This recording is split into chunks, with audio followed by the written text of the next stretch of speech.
Saudara pengacara Hotman Paris Hutapea menyampaikan penolakannya terkait penerapan pajak hiburan yang berada pada angka 40 sampai dengan 75%.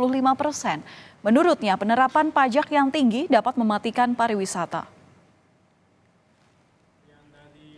Kenaikan pajak hiburan 40 hingga 75% menjadi polemik bagi dunia pariwisata terlebih di Bali. Pengacara kondang Hotman Paris ditemui di sela kegiatan persidangan turut menyampaikan penolakannya terkait penerapan pajak hiburan sebesar 40 hingga 75%. Menurutnya penerapan pajak yang tinggi ini dapat mematikan pariwisata. Terlebih, pajak hiburan di Indonesia ini termasuk pajak tertinggi di dunia. Undang-undang sama sekali tidak ada alasan basisnya yang logis sama sekali. Karena apa? Itu pajak tertinggi di dunia. Nggak ada negara dimanapun di dunia yang pajak hiburannya adalah 75%. Apalagi ini menyangkut kehidupan rakyat bawah. Ya, misalnya spa. Spa itu kan untuk kalangan UMKM, kalangan ekonomi kecil. Yang mereka tidak pernah praktis, mereka tidak pernah menikmati manfaat pajak selama hidupnya, selama berbisnis.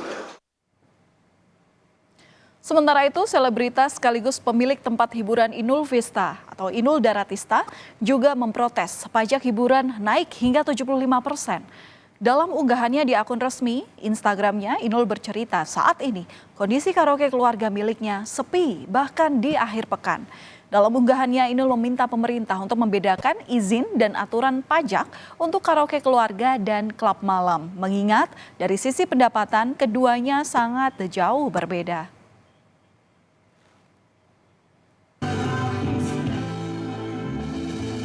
Menteri Pariwisata dan Ekonomi Kreatif Sandiaga Salahuddin Uno pun angkat bicara. Sandi meminta pemerintah daerah untuk menunggu hasil judicial review dari Mahkamah Konstitusi sebelum menerapkan pajak hiburan. Sandiaga Uno mengaku kenaikan pajak hiburan merupakan isu sensitif dan bisa berdampak langsung menurunnya wisatawan di Indonesia.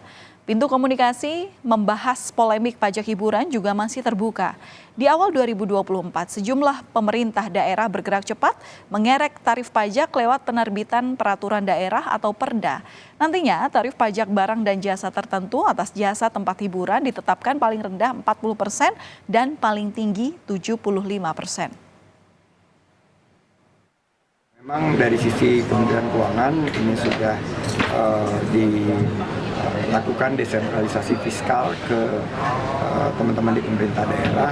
Namun yang perlu kita sadari bahwa industri pariwisata dan ekonomi kreatif ini menciptakan lebih dari 40 juta lapangan kerja. Jangan sampai ada gelombang kesulitan yang diakibatkan oleh pajak yang timbul.